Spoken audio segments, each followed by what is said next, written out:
Siguradong mabusog ka sa mga detalye sa mga nagbagang balita sa alas 8. Hatod ka ninyo sa Ningning Sizzling House and Fast Food, the original sizzlers in town. Tilawi ang ilang mga lamiang mga putahe ug ang mga short orders. Ang Ningning Sizzling House and Fast Food na kinahimutang sa Aglipay Street ni atong Dakbayan sa Bayes.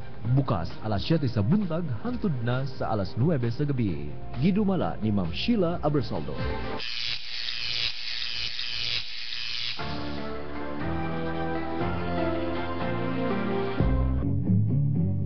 Maayong buntag Negros Oriental, maayong buntag Bayes. Sa tuntag na karon 46 minutos suman makalabay ang alas 8 sa kabuntagon o karon sa mga detalye sa itong mga balita. Sa atong balitang lokal, ang Department of Trade and Industry or DTI may mando kini og price freeze sa mga lugar nga apektado sa linog sa unang distrito sa lalawigan sa Negros Oriental.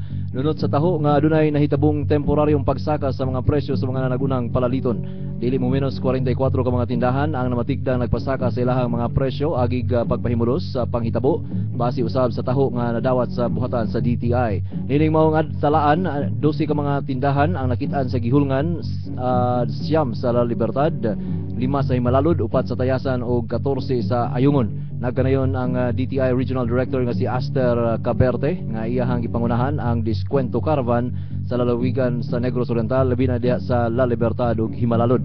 Gidugang pa ni Caberte nga gidad-an na nila og warning ang mga nakasupak sa provision sa Price Act labi na sa Section 15 o gimanduan sila sa pagpabilin sa mga Suggested Retail Price or SRP sa mga naasoy ng mga lugar nunod sa kalamidad nga nasinatian.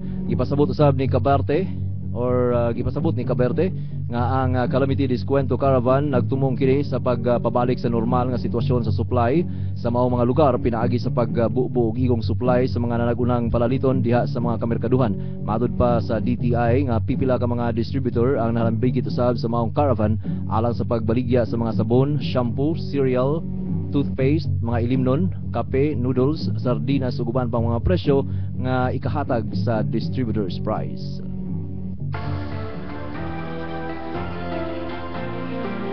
Sa laing bahin sa itong balitang lokal, ang Departamento sa Panglawas may padala kini og grupo nga mga profesional aron mutabang sa mga naluwas sa trahedya sa linog sa lalawigan sa Negros Oriental. Si DOH 7 Regional Director Susana Madarieta mibutyag nga dunay duha ka grupo ang ipadala sa mga apektadong mga lugar nga mao ang Water and Sanitation Team nga mao'y muabag sa mga biktima kabahin sa Kalimpyo aron malikayan ang mga sakit. Lain pang grupo nga mao ang psychosocial team nga mutabang usab sa pag-debriefing sa mga apektadong pamilya aron kini mahupayan sa ilang gibating kakuyaw. Ang Water and Sanitation Team gilangkuban kini sa mga doktor o mga nurse gikan sa DOH 7 sa Vicente Soto Memorial Medical Center. Matud pa ni Madarieta nga ang medical team magpabilin kini gihapon sa mga apektadong lugar aron mohimo kini og pagkonsulta og pagpanghatag og mga tambal ngadto sa mga nanginahanglan. Ang mga kasagarang sakit nga nakaapekto sa mga pasyente mao ang ubo, sipon, hilanat, hypertension ug labad sa ulo. Gipahimangnuan usab ni Madarieta ang mga katawhan sa pagpabukal sa mga tubig una kini himuong imnon o nag-apod-apod usab sila og mga hydrosol solution aron makatabang sa pag-purify sa ilimnong tubig sa mga evacuation centers.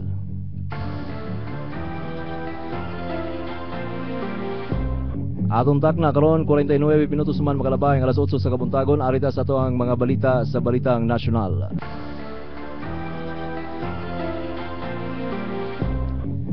Gipaboran sa korte sa United Kingdom si Grace Ibuna ug Bernardina Arroyo Tantoco nga sila ang adunay katungod nga mudala og mulubong sa patayng lawas ni Representative Iggy Arroyo sa Pilipinas.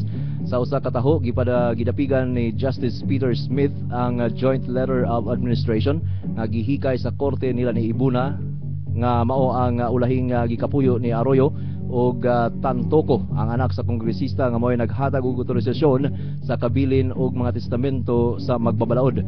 Ang pagdungog sa Court 31 sa Royal Court of Justice sa London nahimong klaro sa korte nga ang naglanat nga si Alili Arroyo nga mao ang legal nga asawa ni Iggy mao wala mahiringanli sa representang ebidensya nila ni Ibuna og ang anak ni Representative Arroyo sa Declaration of Trust, Special Power of Attorney, Healthcare Directive og ang last will ni Iggy una kini namatay.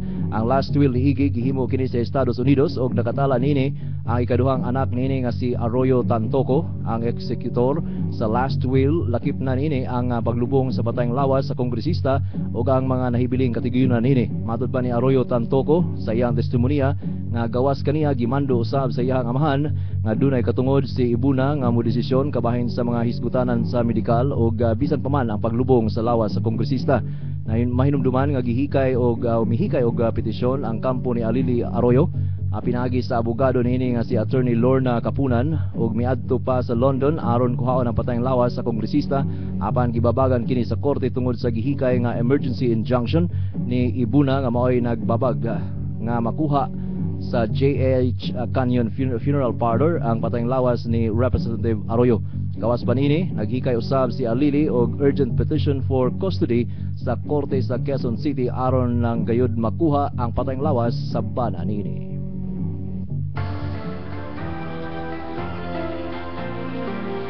Sa katapusang bahin sa itong balita, sa balitang national pagyapon, gipaimbestigahan ni Justice Secretary Laila De Lima sa National Bureau of Investigation or NBI ang pagkamatay sa usa ka estudyante sa abogasiya sa San Beda nga si Marvin Reglos tungod sa matud pa hazing.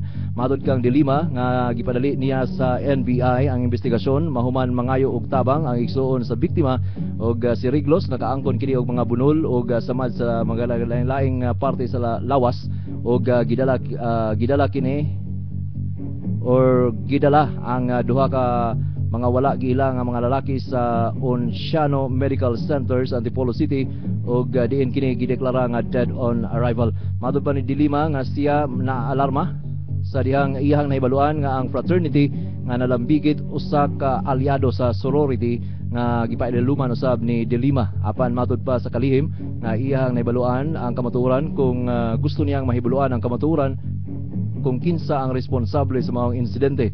Gidugang pa ni De Lima nga aduna kita Anti-Hazing Act ug usa kini ka buhat kriminal.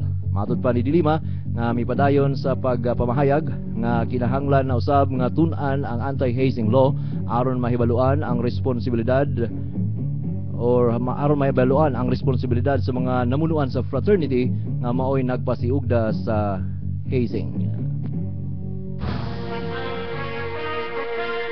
Aluntak na 7 minutos sa di pang mabot ang alas 9 sa kabuntagon. Mao ba ang mga detalye sa itong mga balita o karon sa itong mga public service announcements. Atong public service announcement, usa ka kanding pula. Orange siguro ni no.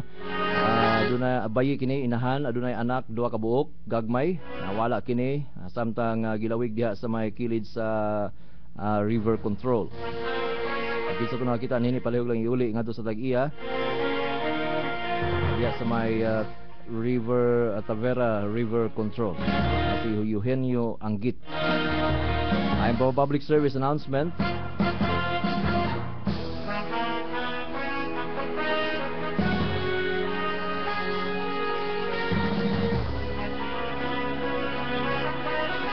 Ano sa kapahibalo nga karong pizza 26 ning bulan sa Pebrero tuig 2012 adunay ipahigayon nga panagtigom parte sa Kapunungan Urban Poor.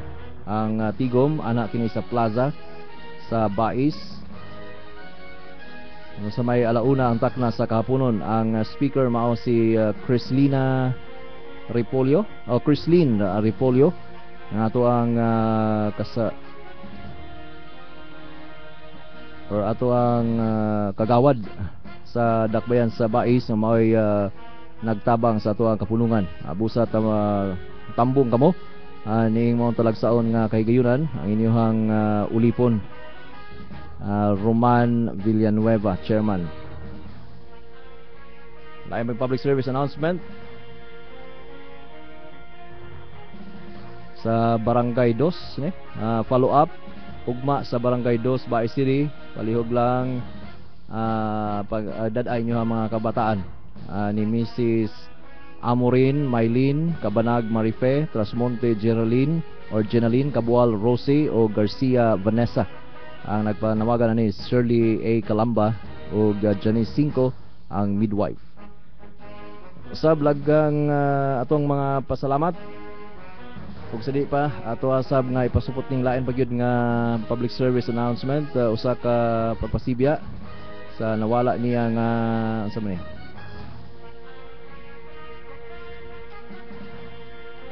nawala ni cellphone. Nawala ang cellphone, palihog lang iulit diri sa radyo natin FM. Nagpa-radyo natin sa giging regala. Okay, so pasalamatan sa nato ning mga donors sa ato ang gipahigayon nga relief operation alang sa mga apektado sa linog. Daghang salamat Sheras Enterprises alang sa usa ka box nga noodles, Luwela Kalahan alang sa used clothing, Donglitz Commercial alang sa usa ka box nga sardinas, Mary and Jerry Ferolin sa mga groceries, Emma Alcazar sa clothing and groceries, Rodel Babor, Mama Store, si Brian dia sa E&A, Michael Mejio o Renan Silvano alang sa ilang mga groceries. Dan salamat usab kang Joan Pundoyo o Grenjolene Villegas alang sa ilang 2 ka galon nga mineral water o usab kang Kim and Ana dia sa NDK. Dan salamat usab kang Carmelita Gablines Tun alang sa usa ka box nga sardinas, usa ka sakong bugas sumay o usa ka box nga noodles. Dan salamat usab kang Jurisa o Juni Pavia alang sa ilang mga used clothing nga gipadangat diri sa radyo natin FM. Atong tagna karon 3 minutos sa di pa mabuto alas 9. Mao kadto ang mga detalye sa itong mga balita alang sa nagbagang balita sa alas 8. Alang sa MBC News and Information o radyo natin FM, ang higala Aldwin Grabador nagserbisyo alang sa pagbalita. Atong tagna 3 minutos sa di pa maabot ang alas 9. Aniya na sa Dumaguete, ang dugay ng gihulat sa tanan.